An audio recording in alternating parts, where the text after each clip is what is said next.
Today marks the 75th anniversary of the end of World War II, and to mark the occasion, a few World War II era airplanes flew over Grand Rapids. We just watched that live. It was a really cool sight, and our Michael Martin sat down with a 95-year-old veteran to hear his story. Michael? Yeah, Annie, Doug, good evening. Still up here on top of the JW Marriott, where just about a half an hour ago we got to see those World War II airplanes fly by past where we're at, past several locations in West Michigan. They came from over near Ypsilanti. But as you guys mentioned, I had the privilege to sit down with a member of our country's greatest generation, Milt RACKHAM, last week, and he told me about his time overseas and how it all sticks with him even decades later.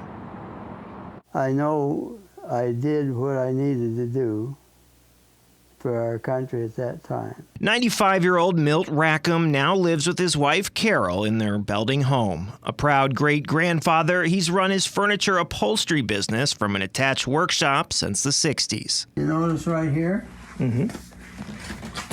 How this broke? But long before that, he spent 5.5 years serving his country. Following the attacks on Pearl Harbor, Milt, who was just 17 and months away from graduating high school, felt it was his duty to enlist. I went to the service officer. I told him I was 18.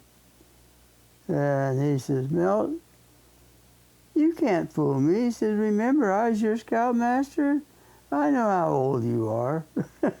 Milt did stay to graduate as one of only 4 men remaining at his school. The rest had already been sent overseas, but his recruiter relented and he was shipped off to basic training near Boise, Idaho. Nearing the end of his time there, a particular comment made by another soldier sticks with him to this day. There was a couple of gentlemen sitting there.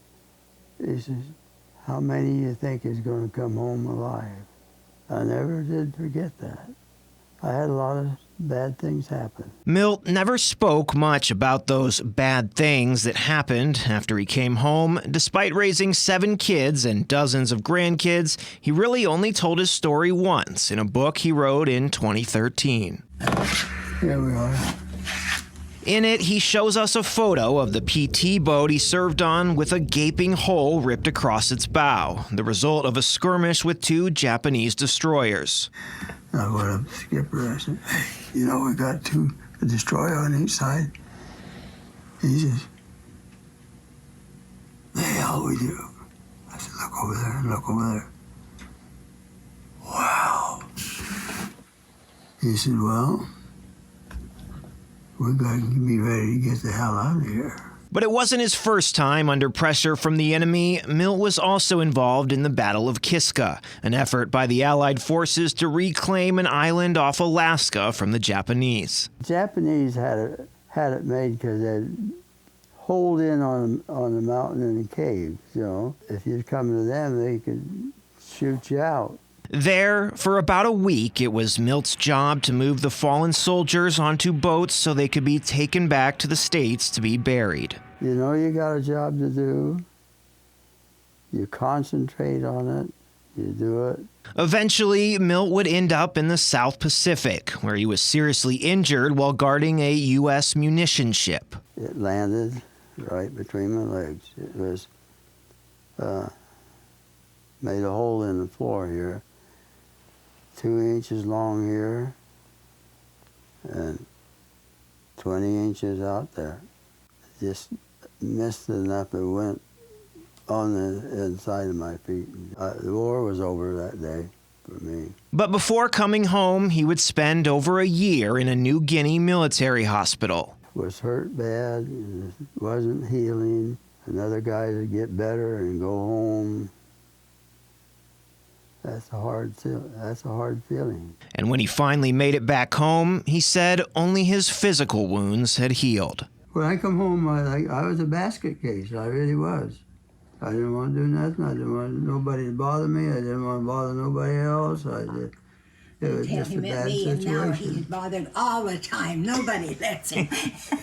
Carol helped him start a new life. He has these bad dreams. So, but hence, we're still together. And Milt discovered his second calling in upholstery work. We put a new board here, one here. Finding a peace and renewed purpose in West Michigan, proud of his service, but still dealing with the harsh realities of what he had to do. My son made this, put this up. He said, I want that stuff up out of there where you can see it once in a while.